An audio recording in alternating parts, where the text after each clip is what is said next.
Arc 4, White-Clothed Calamity. Chilian jolted awake in horror. Drenched in a cold sweat, he shot upright from where he'd been laying and buried his face in his hands. He'd jolted awake by a terrible nightmare. In it, his father and mother had committed suicide by hanging themselves with a white silk band. He had stared at their bodies with neither joy nor grief. He had no tears left to cry. Instead, he woodenly prepared another white silk band for himself. Just as he stuck his head into the knot, he saw a white-clothed man standing below him. The man was wearing a smiling mask and was jeering at him. His heart jumped, the knot tightened, and crushing suffocation seized him. And then he woke up. It was already daylight outside the window, and a voice came from the other side. "Your Highness, are you awake?" "I'm awake," Chilian answered offhandedly. He violently panted for breath for a long while before he realized that he wasn't sitting on bed, but a straw mat. Although it was layered with plenty of straw and unusually soft, it still wasn't quite comfortable for him. Even now, he wasn't used to such crude, simple bedding. The one who had called for him was Fengshin. He had gone out early in the morning and had returned with food, and now he was outside urging Chilian to take his meal. Chilian acknowledged him and crawled out of bed. A sense of suffocation in the dream was too real, and Chilian had unconsciously went to his neck to touch it. He had only wanted to verify whether there really was a strangulation mark left by the white silk noose, but unexpectedly he did feel something. Chilian was startled at first, and he pounced to grab a mirror that had been tossed nearby on the ground. When he looked at his reflection, he realized that he had been touching the band of black collar encircling his neck. He finally calmed himself and remembered everything. It was a cursed shackle. Chilian's fingers probed at it. There wasn't many privileges afforded to those banished from the heavens other than their now mortal forms aging slower than a normal human's.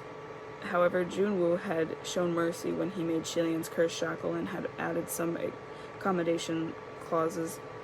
While the cursed shackle locked away Chilian's spiritual powers, it also shielded his age and his physical body. He could neither grow old nor die. Furthermore, Junwoo had told him this: "Everything in your previous life shall be forgiven if you manage to ascend again, and this shackle will be removed." But being forced to wear it was a bone-deep humiliation. It was hardly different from a brand seared into a criminal's face. Chilian grabbed a white silk band from nearby and pulled it, and moved it to pull. Chilian grabbed a white silk band nearby and moved to pull it over his head. Yet the moment he raised his hand, he recalled a terrifying feeling of slow strangulation from his dream. He hesitated. In the end, he still wrapped the white silk band thoroughly around his neck and the bottom half of his face before going out. Fengshin and Muqing were already waiting for him outside. Fengshin had brought back steaming hot buns, and Muqing was slowly munching on one. Fengshin passed two over to Chilian, but Chilian had lost his appetite when he saw how bland, dry, and crude they were. He shook his head, refusing them. "Your Highness, you have something? Your Highness, you have to eat something in the morning. We have to work, and it's no kind, and it's... Your Highness, we have to eat something in the morning. We have to work, and it's not the kind that gets done sitting around," Fengshin said. Muqing didn't bother looking up. "Yeah, you can turn it down, but there's nothing else to eat. You can pass out again if you want, but you'll still have to eat this in the end." Fengshin glared at him. "Watch your tone." Chilian had only lived as an ascended being for a few years, but he'd forgotten what it was like to need to eat. A few days ago, he had nearly fainted and had only realized afterward that he hadn't eaten anything for several days. This was the incident Muqing was referring to. Chilian didn't want the two of them to start fighting so early in the morning, so he quickly changed the subject. "Well, let's go. We don't even know if we'll find a way. Let's go. We don't even know if we'll find any work today. Not only had Shilian once been royalty, he had also once possessed a celestial body that needed no sustenance. Naturally, he never needed to worry about working for a living. But now, although he was still the crown prince, the kingdom of Shinla was no more. Although he was still a god, he had long been banished. Since he was essentially no different from a mortal at present, he needed to take care of the normal matters of living. The trade of a cultivator was usually ghost catching and performing religious services, but it wasn't as though there was a constant supply of nefarious creatures to be exercised or rituals that needed to be performed every day. Most of the time, they needed to find other temporary work, such as helping transport goods here or performing manual labor there. But even those odd jobs weren't easy to get. There were far too many displaced, impoverished civilians right now. People who wouldn't even ask for a wage when they saw there was work. They'd be willing to labor in exchange for a bun or a half a bowl of rice. They'd swarm to open positions, and Shilian and his coterie couldn't possibly compete. Even if they managed to grab something after weighing the situation, Shilian decided that someone else needed to work more. Sure enough, they wandered for half the day and still found nothing. Can't we find something more stable and respectable to do? Mooching grumbled. Rubbish. If something like that existed, we would have found it a long time ago, Fengshin said. You need to show your face at any respectable job, and who doesn't recognize His Highness? How would any stable work remain that way if he was recognized?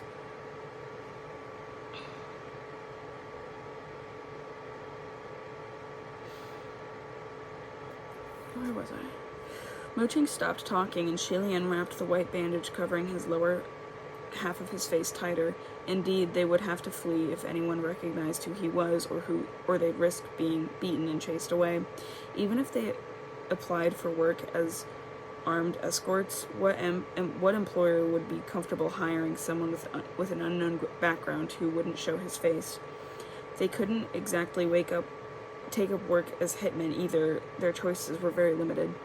Gods didn't need to worry about hunger, but mortals needed to eat. Shilian had never had to consider these matters when he was young. So this was the first time in decades that such a problem really seized him. Still, how could a god possibly understand the feeling of a starving devotee if they didn't even know how it felt? How could they possibly empathize? At this point, he could only think of his existence as a form of training. A sudden cacophony of gongs and drums came from not far away. A large crowd started to gather to see what was happening. The three followed along and went over to watch. A few clowns and martial artists were hollering with all their might. They were martial street buskers. If all else fails, why don't we go busk? Mooching tried suggesting, not for the first time. Shilian was considering the same thing, but Fengshin spoke up before he could respond. Don't be silly, he said, and he watched the buskers perform. His Highness is highborn. How could he do something like that? Mooching rolled his eyes. We've already carried bricks, so how is busking any different? By carrying bricks, we feed ourselves, using our own physical strength, Fengshin said. Busking is entertainment from the masses. We would be forced to act as fools purely for their amusement. Of course it's different. One of the clowns who was hopping around tripped and fell. The crowd roared with laughter as he pulled himself up and bent at the waist to bow, then picked up some scattered coins and the crowd had tossed to the ground. A deep discomfort surfaced in Shilian's mind at the sight, and he shook his head forcefully, striking out busking as a viable path of employment. Fine, Mooching replied, squinting at the display. Let's start pawning stuff. We've already pawned a lot of stuff, Fengshin said. Otherwise, we wouldn't have made it all until now. Anything that's left can't be pawned.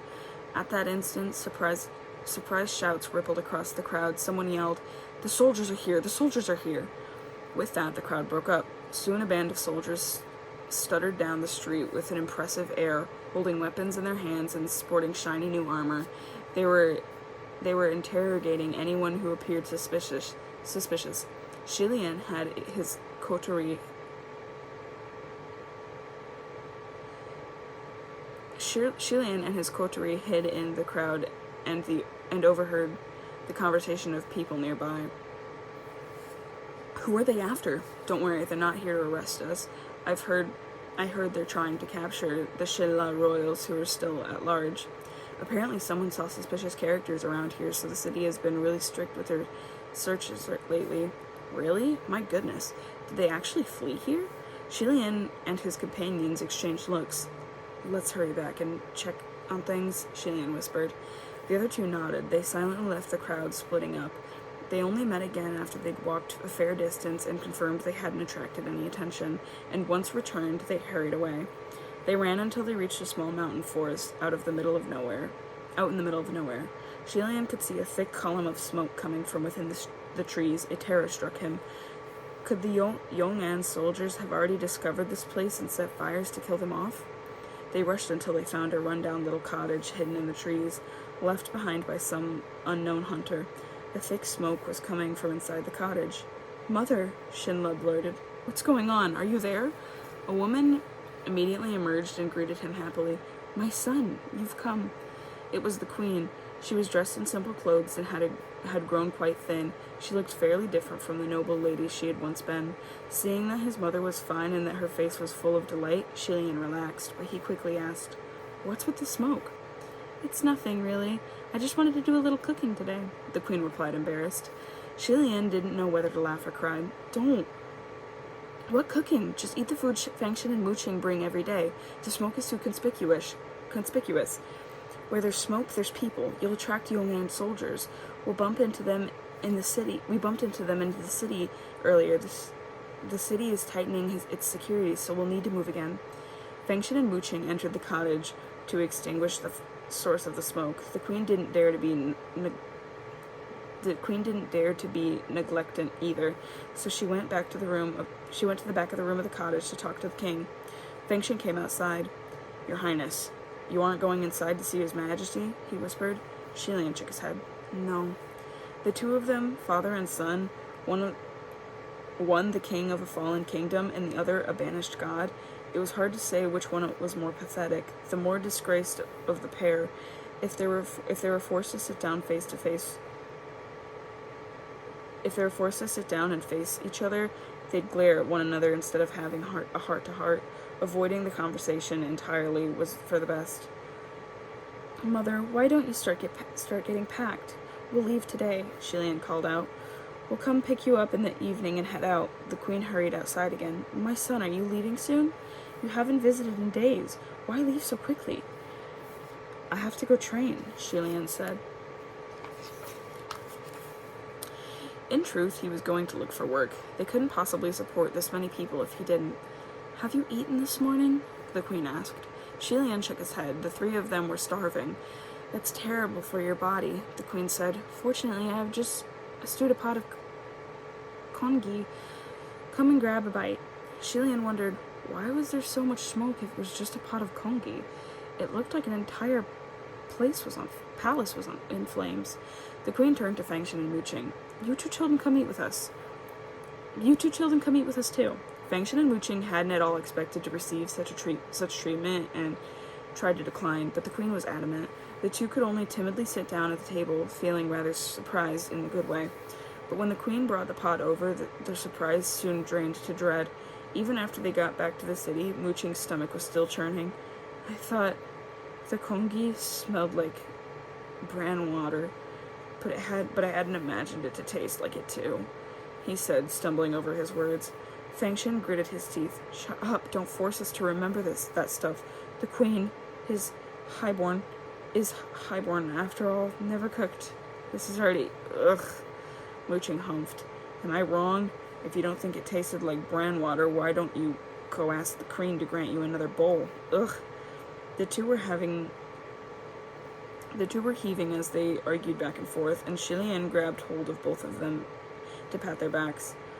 Get a hold of yourselves. Look up ahead. It seems like there's some work available. As the three stumbled over, they could see a couple of little ringleaders shouting on the streets looking for hired help. The pay was fairly decent, and there wasn't a limit of number of hands needed.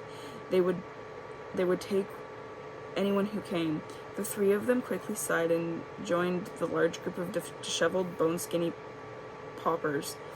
They were led to a muddy, empty field. It seemed the landowner intended to build new residence here, so the area needed to be overhauled. And filling the grounds came first. The trio worked hard, and they were quickly covered in mud. Fengshen hauled earth as he tugged his stomach, his face green and his mouth cursing. Fuck me. I think that pot of stew bran water turned into a spirit in my stomach. Shilian was carrying a basket full of dirt. He looked back and said it in a hushed voice. Can you hang in there? Or do you need to go sit down for a bit? Mooching turns to Shilian. Why don't you go rest? No, I can't. No, I can still hang on, Shilian replied. Mooching rolled his eyes. Don't be stubborn. I'm the one who has to wash your dirty clothes. I'd rather do your part of the work. Not far in the distance, someone yelled, Put your backs into it and don't talk. No slacking. You want to get paid? Fengshen was tenacious and continued to persevere, hauling twice as much as he had before. It's not like this pays that well. Why make such a fuss? Who do they think we are? Who do they think they are? After a grueling day of toil from noon to sunset, the work was finally done. The trio weren't completely physically exhausted, but their hearts were significantly more tired than their bodies. They had worked so hard for only a pittance and a bite to eat. When they were finally free, they lay down to rest on part of the field that was slightly clearer.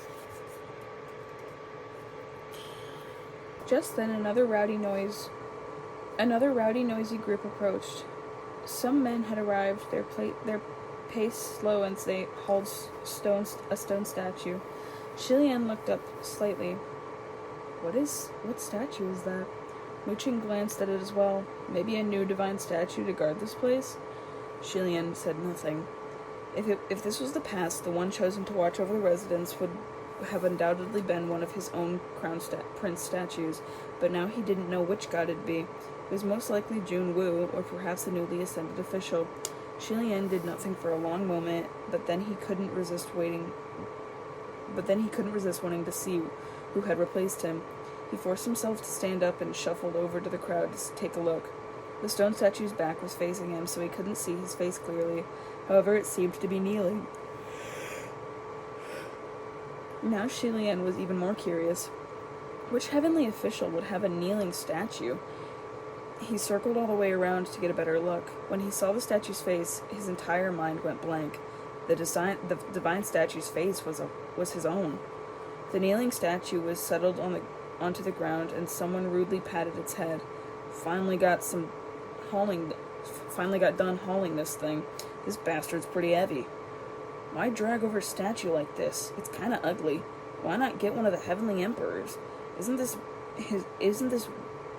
what's his face? It's not that one, right? Didn't they say that praying on him brings bad luck now? You guys still dare to do it? And going out of your way to transport the statue all the way here? Now, none of you get it. Worshipping a god of misfortune would obviously bring bad luck. But what this statue isn't for worshipping, it's for stepping on. If you step on a god of misfortune, doesn't that mean the everlasting good fortune is guaranteed? Understanding dawned on the crowd. That's so clever, brilliant. Two fell silent when they saw... Fengshen and Wuching could sense something wrong, and the two fell silent once they saw it. Fengshen was about to explode, but Wuching held him back, warning him with his eyes. The Crown Prince himself hasn't started anything, so what are you going to yell about? He said under his breath. Indeed, he was keeping quiet. Fengshen wasn't sure Shilian had a reason to stay silent. He didn't dare move recklessly and force himself to swallow his angry words. However, his eyes were blazing like flames. Finally, someone grumbled, "Isn't this rather inappropriate? He was once a god, a crown prince." "Oh, please, Shinla has fallen, so what's he crown prince of?" "You're wrong. There's nothing inappropriate about stepping on a god of misfortune," another man added. "In fact, he should thank us." Shilian suddenly spoke up. "Oh? Why should he thank you?" "Have you seen the thousands of temples?" The man presumptuously began to explain. "Have you seen the thousands of temples?" The man presumptuously began to explain. "They're trampled by thousands and hundreds of thousands. And does my lord know how many wealthy households fight to pay for temples' thresholds to act as their substitute? Every step on that threshold will absolve them in the sin and pay it." Wow. "They're trampled by thousands, hundreds of thousands. And does my lord know how many wealthy households fight to pay for temples' thresholds to act as their substitute? Every step on that threshold will absolve them from sin, pay a spiritual debt, and earn a merit. This kneeling statue has the same function. If we step on its head or spit on it, aren't we collecting merits for the crown prince? He should thank us." Shilian couldn't listen anymore. His fist was already ready when that man said the word thanks, and he laughed. The crowd instantly exploded in excitement. "What are you doing?" "A fight. Who's causing trouble?" Fangshan had already been itching to beat people up, so he joined the brawl with a shout. As for Mooching, he wasn't sure whether he'd joined the fight of his own volition or been pulled in. But in any case, the three of them started fighting. In the chaos of the brawl, the white bandage on Shilian's face was almost yanked off a number of times. However, it luckily didn't happen. The three of them were skilled in martial arts, but their opponents had strength of numbers. They had an additional advantage that Mooching held the other two's backs. They had an additional advantage in that Mooching held the other two back with warning that killing mortals would only add to their crimes. The fight ended up being miserably restrained through gratifying. The fight had ended up being miserably restrained through gratifying, though gratifying nonetheless. And in the end, the trio was chased off. They walked alongside a river for a while, looking unkempt. Eventually, their steps slowed.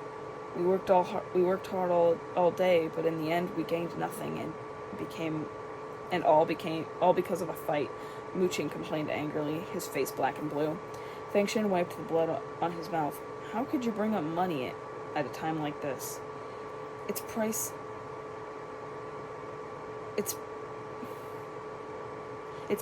because it's a time like this that I need to bring up money," Mooching countered. "At a time like this, what time is it? A time when we're saving? Starving? Whether you want to admit it or not, we can't do anything without money. Could you two have restrained yourselves a little?" Shilian didn't speak. "How could we? People made statues of him kneeling solely for the purpose of stepping on him," Fangshan said. "You're not the only one whose face is being stepped on." Jesus. "You're not the one whose face is being stepped on, so of course you can dismiss it." "It's not the first time that something like this has happened since the war was lost," Mooching said, "and it surely won't be the last. If he can't get used to it soon, he might as well just die." "Get used to it? Get used to what? Being humiliated by others? Mortals stepping on his face?" Fangshan argued, clearly finding the idea offensive. "Why should he have to get used to something like that?" "That's enough," Shilian cried out in irritation. "Stop arguing. Is something this small worth fighting over?" The two of them shut up at once. After a pause, Shilian sighed. Let's go and find a carriage to pick up Mother and Father. We're leaving this city tonight." "All right," Fangshan acknowledged. Fangshan and Shilian set off side by side, but quickly noticed that Mooching did not follow. Shilian looked back, confused. "Mooching?" After a moment of silence, Mooching said, "Your Highness, I want to talk to you about something." "What is it?" Shilian asked. "What's wrong now? I already told you I won't argue with you anymore. What do you want?" Fangshan said impatiently. "I want to leave," Mooching said simply. Shilian had a vague bad feeling before Mooching even opened his mouth, but his breath still hitched when his companion actually said it. Fangshan thought he might have heard wrong. "What? What did you say? Mooching straightened his back.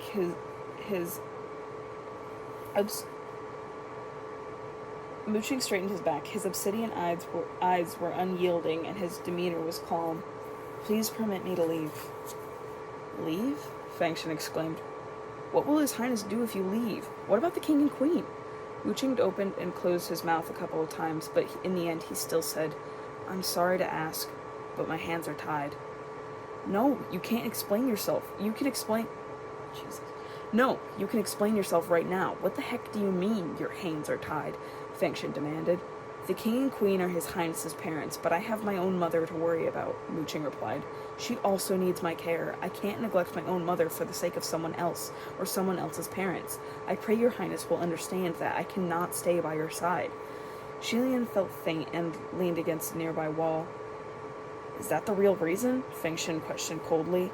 How come you've never mentioned it before? It is one of my reasons, Fangshan Mooching replied. Another reason is that I feel we've become mired in this situation and have very different ideas on how to pull ourselves out.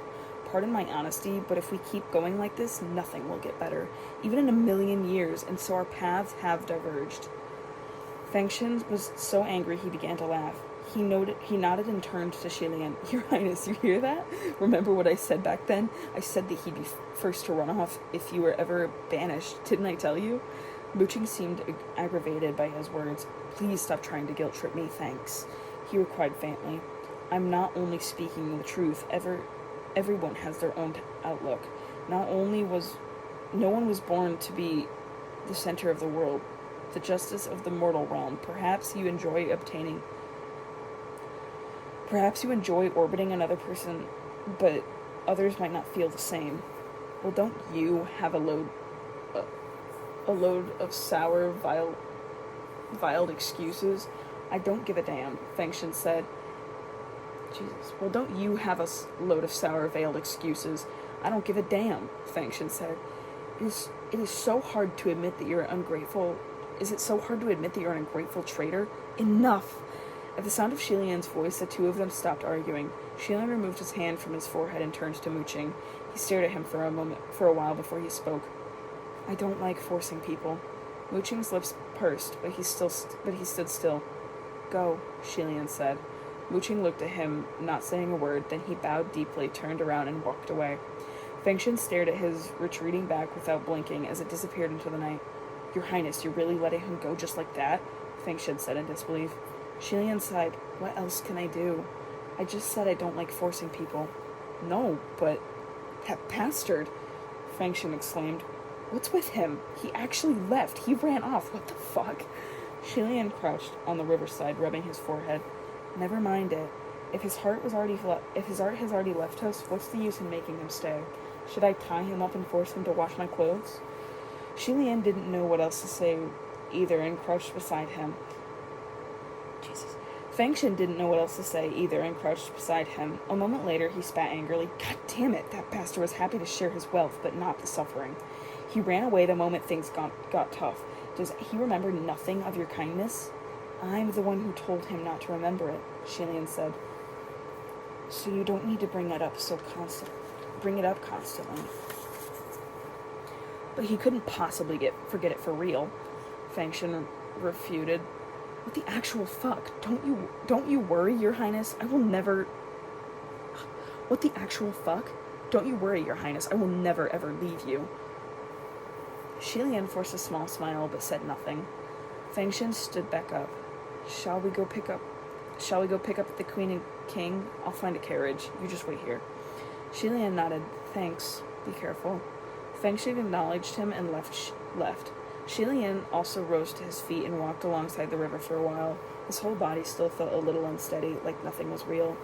Mooching's departure had truly shocked him to the core. He never expected someone so close to him just leave like that. Shilian had always believed in forever friends. However, forever friends would always be friends forever, with no betrayal, no deception, no breaking up. Perhaps there would come a time when they had to part, but it wouldn't be for a reason like things got too horrible. In all the stories he'd read, the hero and the beauty were a match made in heaven. They never parted and would remain true to each other forever and ever.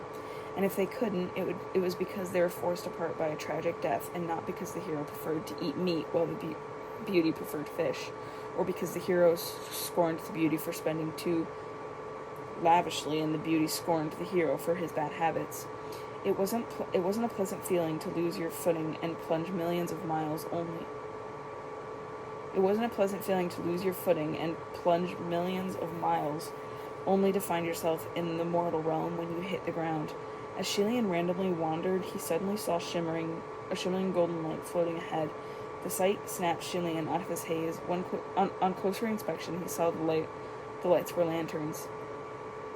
Lantern after lantern floated on the water, drifting with the river's current. There was a pair of children playing on the riverside. Ah, today is Zhang Yuan, Shilian remembered. There had been a grand service at the Royal Holy Temple for the Zhang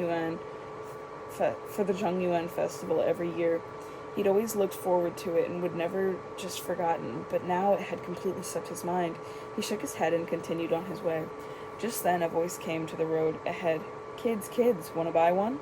The voice was extremely old and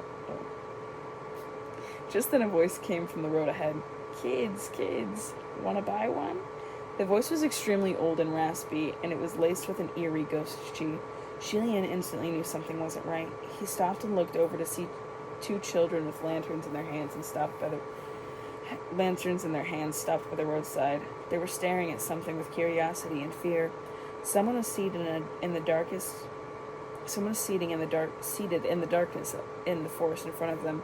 He seemed to be an old man, unkempt and dressed in black robes, and allowed him to blend in with the equally black night. With an unlit lantern in his hand, he beckoned the two children in a shady manner.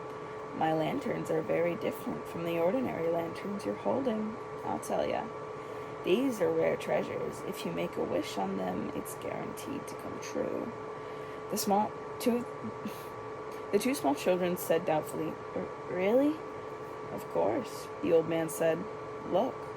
The lantern in his hand was clearly not lit, but it glowed just with an ominous red light. There was over a dozen other lanterns on the ground next to him, and they began to flicker haunting green. It was a terribly eerie sight. The two children were amazed, but Shilian knew exactly what he was looking at. Rare treasures? That was clearly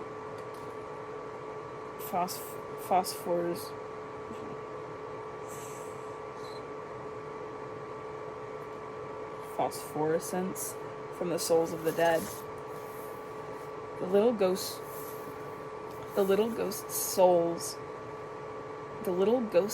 soul must have been sealed into the lantern for the glow to have such a particular ominous light. As for the old man, he had to be some sketchy scum cultivator who had captured those unlucky wandering spirits from somewhere and sealed them into lanterns. The two children didn't know about these sorts of tricks and clapped in delight, wanting to buy the lanterns. Shilian quickly rushed over. Don't buy them. He's lying to you. The old man glared. What are you talking about, boy? These lanterns aren't treasures. They're wicked contraptions, Shilian said plainly. They're ghosts sealed inside of them, and the spirits will cling to you if you bring one home and play with it. When the children heard that they were ghosts, they didn't dare linger. They ran away, wailing as they went. The old man leapt to his feet, yelling angrily, You dare ruin my business? How could you run such a business? Even adults who bought your wicked lanterns would fall into great misfortune, and you sell them to ignorant children? Vengeful ghosts can cling to them, Shilian lectured. And wouldn't that be a great wrong? If you must sell such things, If you must sell such things, you should sell them in a specialized market. You make it sound so easy. Where would I find a specialized market to sell things like this? The old man rebuked him. Everyone just sets up shop randomly on the roadside. He gathered up his seemingly ugly, poorly made lanterns He gathered up his supremely ugly, poorly made lanterns, preparing to leave with a huff. "Wait," Shelian hastily called out. "What? What do you want?" the old man said gruffly. "Are you going to buy?" "Unbelievable. Do you actually plan to try and sell somewhere else? Where did the ghosts in your lanterns come from?" "Caught them on a barren battlefield. They're everywhere," the old man replied. "Then they were wandering souls of deceased soldiers?" Once he heard that, it was impossible for Shilian to leave the matter alone. "Stop selling them. Today is Zhongyuan. It won't be a laughing matter if you stir something up. Besides, those are heroic souls of warriors. How could you sell them like trinkets?" Shilian admonished solemnly. "When people die, they become nothing but wisps. Who cares if they're heroic soldiers?" the old man said. My own old bones are more important. We all gotta make a living, so what am I gonna do if you don't let me sell? Be homeless? If you're so passionate about it, why don't you buy them all, huh?" In the end, Shilian admitted defeat. "Fine, I'll buy." He reached into his pocket and scoured every corner, digging out a few pennies. "Is this enough?" The old man glanced at the money and exclaimed, "Of course not. How could that pittance be enough?" The old man... Shilian didn't know what over a dozen lanterns would normally cost. He'd never looked at the price when he purchased things in the past. However, his woeful situation was providing him a chance to learn how to bargain the hard way. "Your lanterns aren't pretty or well made, and they're very unlucky. You might as well sell them to me for cheap. They're already priced this low, and you're offering less?" the old man argued. "I've never met anyone as broke as you. How embarrassing." Shilian could feel the shame digging into his skin at those words. "I'm a crown prince, I'm telling you. Never in my life has anyone called me broke." He regretted his words as soon as he spoke them. However, the old man didn't take him seriously at all and laughed. "If you're the crown prince, then I'm the good old emperor." Shilian was relieved at his reaction, but also felt a little awkward, though at that point, what did he have to lose? "Will you sell? This is all the money I've got," he said plainly. After much haggling, they finally completed the transaction, and Shilian used that pathetically sad bit of money to buy over a dozen ghost lanterns. He brought the lanterns to the riverside. The old man ran off in a flash the moment he got the money. While Shilian sat down by the shore and began to untie each red knot, unwrapping the lanterns, he released all the little ghosts sealed inside and performed simple service for them. Haunting wisps of ghost fire floated from the lanterns. All of those souls were newly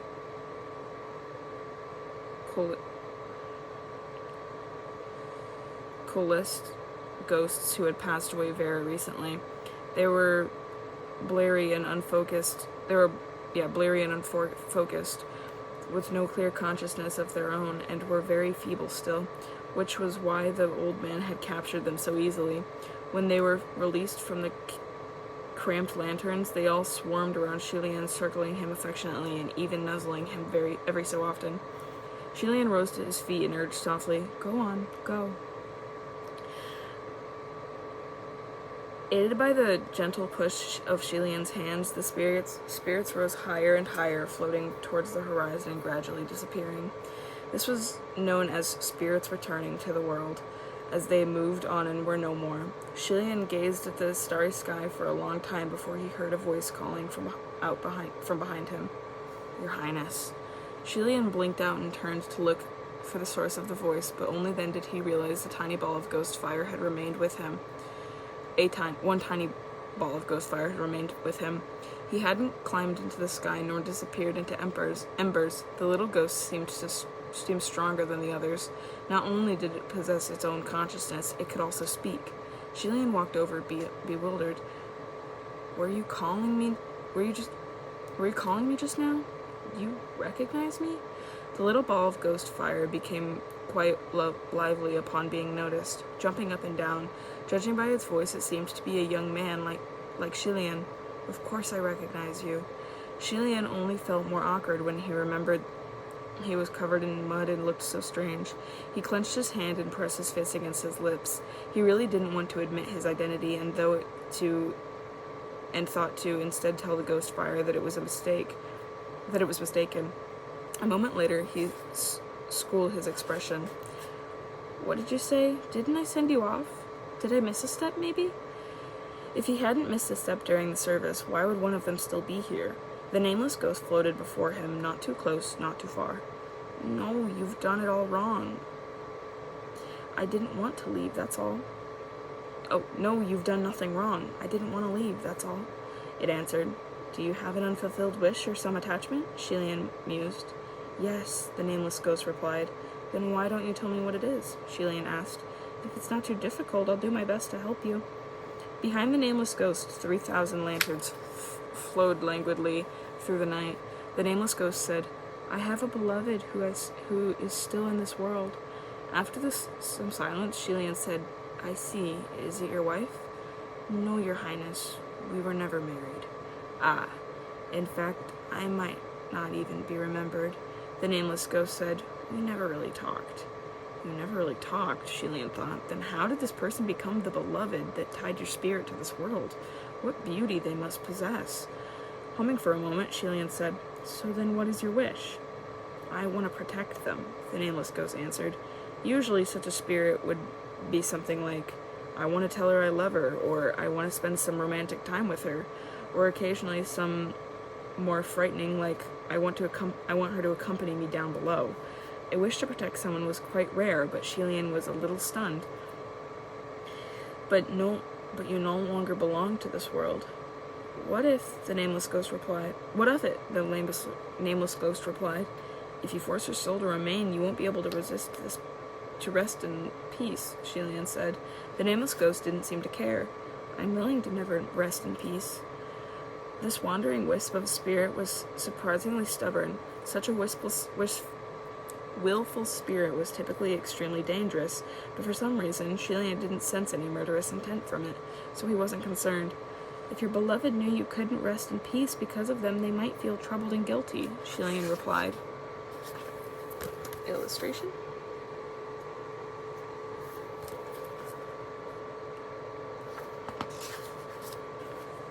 The nameless ghost had hesitated for a moment, but replied, Then I just won't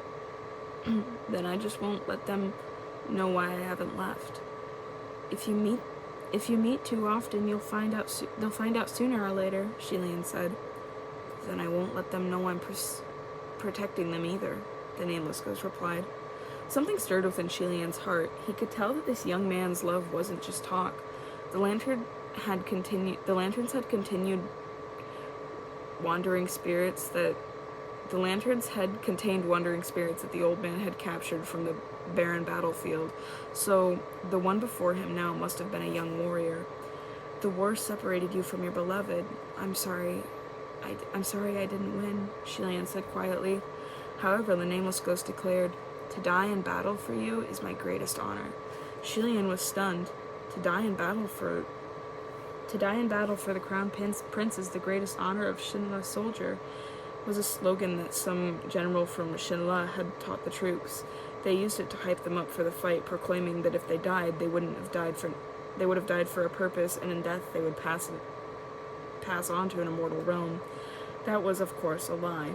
Yet even though this young soldier had passed away and his soul had been set adrift in the mortal realm, he still remembered the phrase so clearly, and said it with such solemnity and sincerity.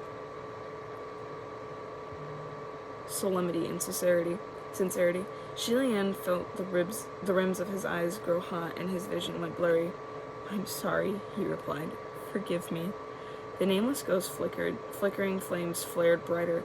I won't forget, your highness. I am forever your most devoted believer. Shilian forced down a sob. I've already lost all my believers. Believing in me won't do you any good. I might even be a disaster. Do you know, even my friend has left me. The nameless ghost declared as if swearing an oath. I won't. You will, Shilian said. The ghost was insistent. Believe me, your highness. I don't, Shilian said. He no longer believed in anyone, especially himself. That is the end of chapter 95.